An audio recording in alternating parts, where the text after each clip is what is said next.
ईशा प्रणव कुमार शुक्लः अधुना श्री सोमनाथ संस्कृत विश्वविद्यालये शिक्षाशास्त्री तृतीयवर्षे संस्कृते पठामि।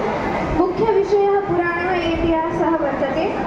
एवम् अद्य अस्माकं ज्ञातिबन्धूनां भगिन्यानां च उपस्थितिमध्ये श्रावणी पूर्णिमायाः संस्कृतदिनस्य एवं रक्षाबन्धनस्य नैकाः शुभाशयाः ददामि एवं श्लोकगानं करोमि।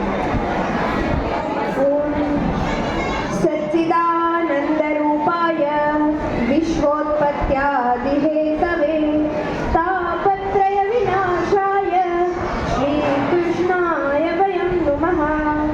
वागर्धाविव सम्पृक्तौ वागर्धप्रतिपत्तये जगतः पितरौ वन्दे पार्वती परमेश्वरौ।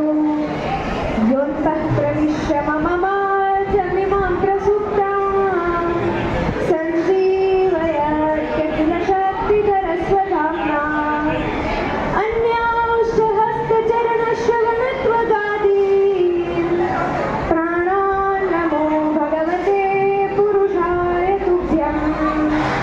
कृष्णं नारायणं वन्दे कृष्णं वन्दे व्रजप्रियं कृष्णं द्वैपायनं वन्दे कृष्णं वन्दे वृथासुतम्।